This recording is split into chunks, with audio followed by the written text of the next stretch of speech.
We tend to believe that what we see on screen is final, that the film that made it to the theater is the film the creators intended. But what if that's just the version that survived the studio's scissors? In the world of action cinema, where every explosion and chase is timed to the second, control is everything. Control over tone, over runtime, over who lives, who dies, and how bloody it gets. But sometimes that control slips. Sometimes what's buried doesn't stay buried. Across decades of high-octane filmmaking, a quiet rebellion has simmered beneath the surface. Editors who refused to delete entire character arcs, directors who kept VHS copies of their original cuts, unsung assistants who made late-night copies of workprints before final approval, and somewhere, in someone's garage or deep in an FTP folder, the version that was never supposed to exist still breathes. Some of these rogue cuts are rough, grainy, incomplete, missing final sound mixes, but they contain moments the official version dared not include. Scenes too brutal, endings too bleak, or truths too inconvenient for studio politics. In some cases, these smuggled versions became underground legends. In others, they vanished, seen only by a handful of insiders before being swallowed by time. So what happens when the story we thought we knew isn't the real one at all? Let's step behind the locked doors of the editing suites, past the final cut stamps, and into the shadows where cinematic mutiny took place. These are 15 action films that were never meant to escape the room but somehow did. Fact shown. Prayer of the Roller Boys, 1990. It wasn't the kind of movie anyone expected to become a cult relic. Prayer of the Roller Boys arrived in the early 90s, riding a wave of dystopian teen cinema and inline skates. But beneath its slick sci-fi exterior was a darker, more brutal film, one that almost no one got to see. The studio wanted a PG-13 action film with youth appeal, but the original workprint, leaked to select reviewers and insiders via a rare VHS screener, told a grittier story. Scenes of drug addiction were more raw, dialogue was harsher. Even the violence had an edge that didn't survive into the final cut.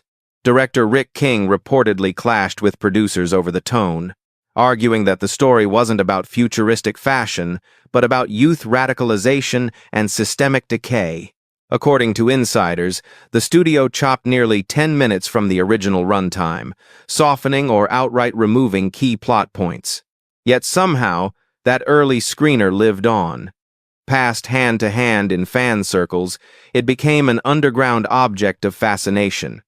The color was off, the sound mix incomplete, but it was something real, a glimpse into a version the studio had tried to overwrite. What's more haunting, that the original vision still exists, or that most people never knew it was missing. The fact #2. Catch the Heat, 1987. On the surface, Catch the Heat is a quirky blend of martial arts and undercover intrigue. But for those who stumbled across the rare silent version circulating among VHS collectors, the movie tells a very different story. One stripped of the studio's glossy pop soundtrack and forced levity. Originally intended as a tense action thriller with noir influences, the director's version had minimal music. The pacing was slower. Dialogue lingered. There was room for discomfort. But when it came time to sell the film internationally, distributors added layers of upbeat synth and replaced several scenes with more marketable inserts. The original cut without those commercial patches was quietly retained by a post-production assistant who objected to the final changes. For years, it was assumed lost. Then a copy surfaced. Mono audio, timecode burns, and missing credits. Yet fans noticed how much tighter the character work felt, how the action hit harder without the distraction of forced humor. The studio's version wanted to entertain. The original wanted to unsettle, and it nearly disappeared without a trace. Was it saved or simply leaked by someone who couldn't bear to watch it die? Fact #3. Snake Eater 3, His Law, 1992. By the time Snake Eater 3 rolled around, the franchise had become a punchline, low-budget vigilante fare with a muscle-bound lead and a straight-to-video destiny. But few know that the third film originally had a much darker, meaner tone, one that vanished before release. According to crew members, the initial cut featured extended torture sequences, morally ambiguous kills, and a subplot involving military corruption that bordered on whistleblowing. Test audiences reportedly reacted with shock and producers panicked. The result? An aggressive re-edit that cut nearly 15 minutes, toned down the violence, and restructured the ending entirely. But here's the twist. The original workprint didn't vanish. It was stored deliberately by the editor, who believed the studio had neutered something real. Years later, a near-complete version emerged among collectors. It wasn't pretty grainy tape, harsh cuts, but its atmosphere was unmistakable. This wasn't camp. It was rage. How does a franchise built on brawn become a casualty of its own intensity? #4 Steel and Lace 1991. When Steel and Lace hit video store shelves in the early 90s, it looked like just another revenge flick wrapped in sci-fi gloss. A woman brought back as a cyborg to avenge her assault? It was exploitation cinema 101. But what audiences saw was a sanitized shell because the version the director intended never made it to market. Director Ernest D. Farino envisioned a film that blurred sympathy and horror. The original edit focused heavily on the trauma of the central character, using flashbacks, longer silences, and even moments of psychological surrealism. But when producers viewed the first cut, they reportedly balked at the tone, calling it too slow, too weird, and not sexy enough. Farino refused to recut it. Within weeks, he was off the project. A new editor was brought in, the film was restructured, dialogue overdubbed, and scenes removed or rearranged to highlight nudity and action over mood and character. But before his removal, Farino kept a personal VHS copy of his director's cut. It never aired, never saw a theatrical run. Only a handful of trusted friends claimed to have seen it, calling it melancholy, disturbing, and completely different. A version that humanized its violence was quietly replaced by one that exploited it. And no one outside the room was supposed to know. Did the director lose control, or was it stolen from him? Fa Kotsing Hawu, Excessive Force, 1993. In the realm of direct-to-video action films, Excessive Force was meant to be a throwaway title, but it came with a secret. A second cut, made by the director himself, distributed quietly after he lost creative control. Starring Thomas Ian Griffith, the film followed a cop pushed beyond the edge, a setup ripe for moral ambiguity. The director, John Hess, leaned into that darkness. His original cut was slower, more atmospheric, and featured an ending where the lead character doesn't get redemption, but punishment. Test screenings were brutal. Studio execs demanded cuts. Reduce the blood, shorten the monologues, reframe the violence as justified. Hess complied on paper. But on his own time, he spliced together his preferred version and began sharing it privately, sending unlabeled VHS copies to peers in the indie circuit. That director's cut gained mythical status. Fans who found it noted a different soundtrack, a restructured Act 2, and a final shot that lingered a little too long. It wasn't just a better version, it was a different film. One made in secret, one the studio never authorized. What happens when the creator goes rogue, and audiences prefer the betrayal? #6, The Glimmer Man, 1996. On its surface, The Glimmer Man is just another Steven Seagal film buddy cop action, mystical overtones, and a few bone-crunching takedowns. But hidden behind the released version lies a ghost, an alternate cut that painted a far more brutal psychological story, only to be buried under studio demands. Originally, the film delved deeper into Seagal's character, a former CIA operative haunted by war crimes. Scenes hinted at PTSD, moral collapse, and even suggested that the killings weren't always justified. Director John Gray reportedly filmed a bleak version, complete with flashbacks and a finale where justice wasn't cleanly served. But Warner Brothers panicked. The dark cut didn't fit Seagal's box office persona. Action scenes were trimmed, subplots dropped, and a lighter, buddy cop dynamic was edited in to match the studio's marketing. And yet, parts of the original version survived.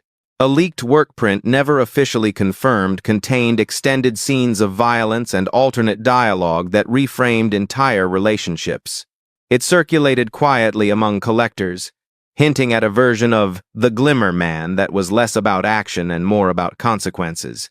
Was the final cut what audiences wanted, or what the studio needed to protect? FACT cheer. American Samurai Chungubeku Shibi.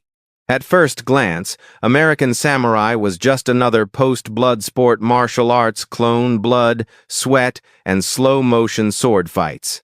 But buried behind its straightforward revenge narrative was a lost version far more violent and uncompromising, one that slipped out through an international backdoor. The film was produced with two versions in mind, one for American audiences, the other for overseas markets. The U.S. cut was slashed for violence, toned down in language, and reshaped to hit a safer rating.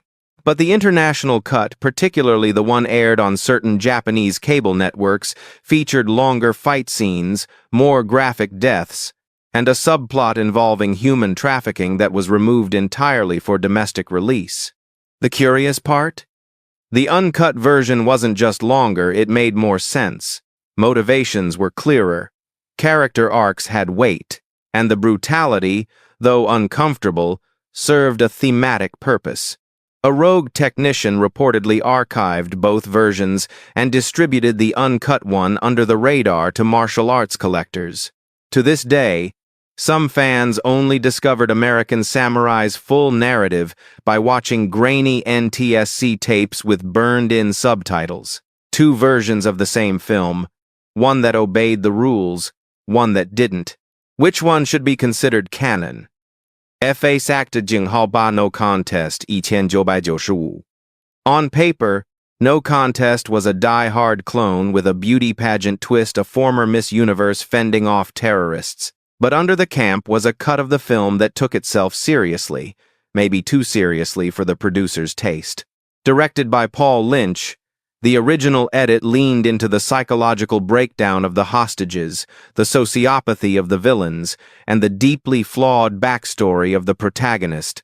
Several scenes were reportedly shot in near silence, building dread rather than tension. But test audiences expecting a slick action comedy were confused, and the studio ordered extensive re-edits. That's when things got weird. A rough cut of the original version, unscored, unfinished, raw, was accidentally leaked through a post-production lab transfer. Instead of recalling it, someone quietly let it spread. That unfun version gained traction in late-night VHS circles.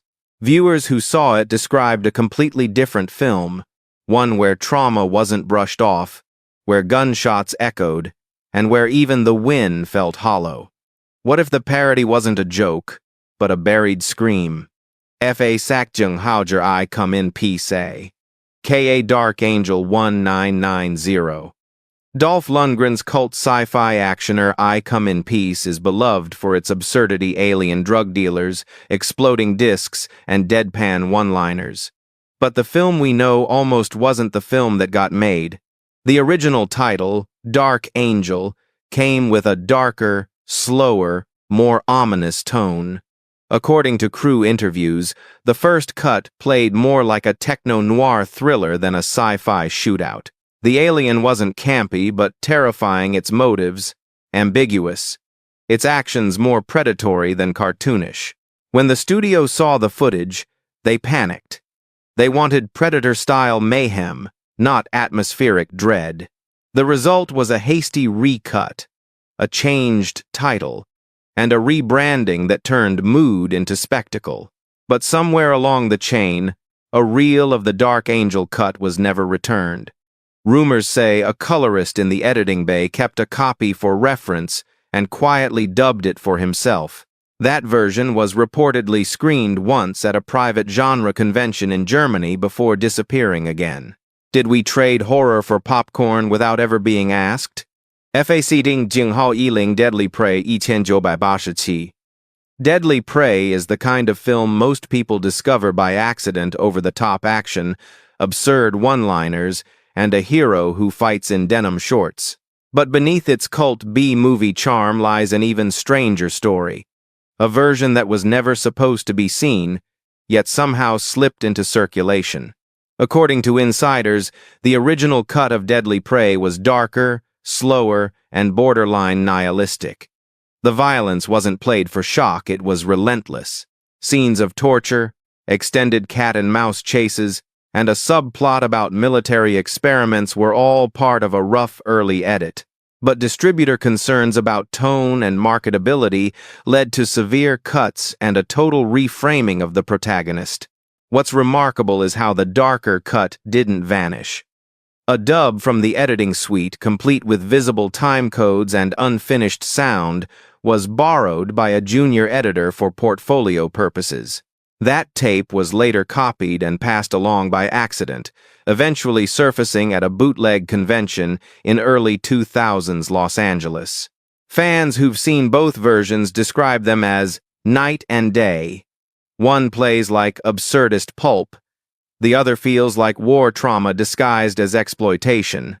So which was the joke and which was the cry for help? Fa Sak Jinghao Yi. Silent Trigger 1996. Dolph Lundgren stars as a sniper caught in a web of corruption in Silent Trigger, a film that often gets overlooked in the crowded action landscape of the mid-90s. But the movie has a double life. One version that made it to video shelves, and one that disappeared into rumor. Almost. The official release is disjointed, riddled with flashbacks and a confusing timeline. That's because the studio re-edited the film heavily after test screenings panned its non-linear structure and ambiguous ending. The original version, directed by Russell Mulcahy, reportedly used a fractured timeline to mirror the protagonist's psychological collapse, with entire sequences told out of order. After the re-edit, Mulcahy distanced himself from the release, but not before securing a rough cut on digital Betacam for archival purposes. A copy of that version eventually leaked when an ex-employee of the Post House digitized old tapes and uploaded fragments online. The response? Fans found the film far more coherent, less chaotic, more suspenseful, and thematically richer. The action was the same, but the context changed everything. Was the studio afraid of audiences, or afraid of the truth? Fact Jinghao ER Future Kick 1991. With Don, the Dragon Wilson as a cybernetic bounty hunter, Future Kick was designed to cash in on the post-RoboCop market. But the version most people saw was a haphazard patchwork, filled with abrupt transitions and plot holes big enough to drive a cyborg through. Turns out, that wasn't the original plan. Director Damien Klaus shot a version that played more like a dystopian noir, emphasizing urban decay, exploitation, and class warfare. The violence was more intimate, the pacing more methodical. But the distributor demanded a faster, bloodier version, and what they got was a re-edited mess cobbled together from action inserts and rescored scenes. The original cut was presumed lost until a 3/4-inch broadcast tape appeared in a defunct video store liquidation sale, labeled F. Kick. Work V1. It was bought in a lot of random tapes by a collector who realized he'd stumbled onto something rare. Viewers who compared the two found deleted character arcs, entirely new voiceover sections, and an ending that reframed the film's core question: what makes someone human? If the real version wasn't destroyed, was the fake one ever real at all? Fact Shipsam, Laser Mission Chungubek Parsipku. Laser Mission is remembered, if at all, as a chaotic patchwork of Cold War cliches, made notable only by the presence of a young Brandon Lee. But what if the film we know wasn't even the one he signed on to make?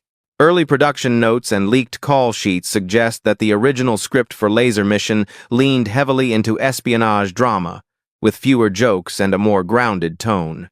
According to crew reports, Brandon Lee filmed several extended dialogue scenes questioning U.S. motives, moral compromise, and the limits of violence. But after poor feedback from early buyers at the film market, the producers opted for drastic changes. Action scenes were recut to appear faster, plot points were dropped entirely, and comedic voiceovers were added in post without Lee's knowledge. A more serious film was turned into a campy action oddity.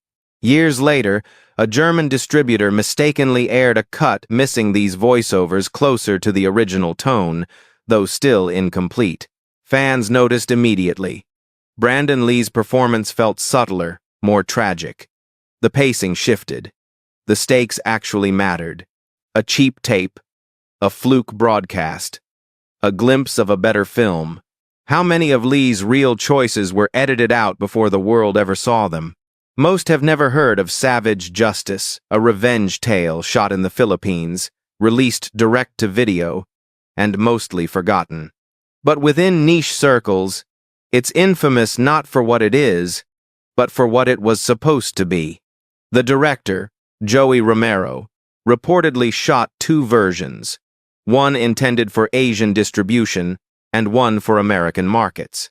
The Asian cut was longer, bloodier, and featured a subplot about foreign occupation and resistance that added political weight to the revenge narrative.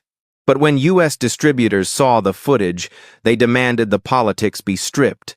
Characters were renamed. Scenes of civilian uprisings were cut. In their place, stock explosion footage, reused music cues, and a tamer edit focused purely on the lead's vengeance.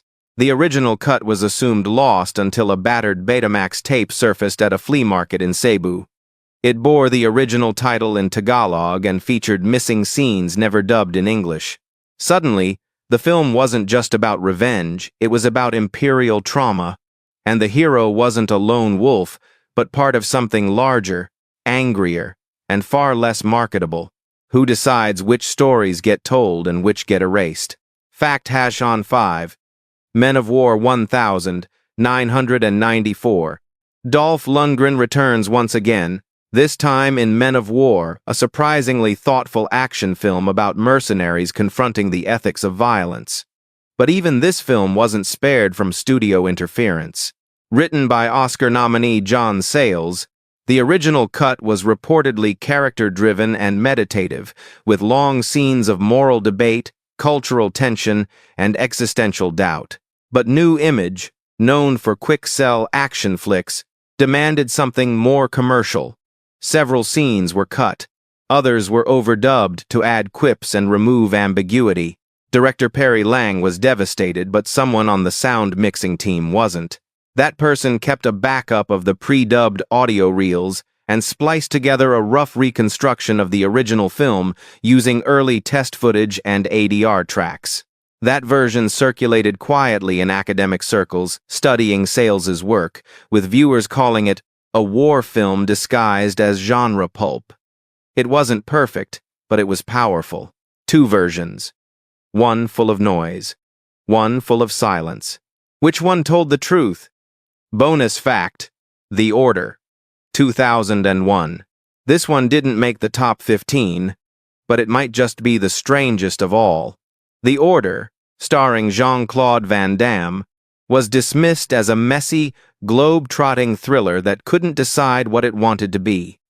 Most blamed the scattered plot and awkward pacing on a bad script, but insiders point to something else entirely. A lost cut that never saw daylight, and one that might explain everything. According to leaked production notes, the original version of The Order was far more metaphysical than the final product. It leaned into religious conspiracies, themes of reincarnation, and a protagonist who wasn't just running from assassins but from destiny itself. Entire scenes involving philosophical dialogue, coded manuscripts, and an alternate third act in a desert monastery were reportedly filmed, then buried. Van Damme himself, who also co-wrote the script, allegedly clashed with producers over how esoteric the tone had become. After tensions boiled over, the studio recut the film without his input, removing nearly 25 minutes and injecting more action sequences using outtakes and recycled footage. But here's where it gets bizarre. An alternate workprint surfaced in the early 2000s through an Israeli distributor's screener catalog. It vanished almost as quickly, but not before a few reviewers claimed they'd seen a version of The Order that felt like The Ninth Gate, with roundhouse kicks. What happens when a film asks big questions, and the studio answers with silence? How many versions of the truth are still out there, stored on forgotten reels, mislabeled tapes, or buried in someone's attic? These films remind us that cinema isn't just what's projected, it's also what's hidden, cut, or smuggled out before someone could say no. Now we want to hear from you. Have you ever watched a version of a film that felt wrong? Which of these rogue edits would you want to see fully restored? Let us know in the comments, because sometimes the version that survived isn't the one that deserved to.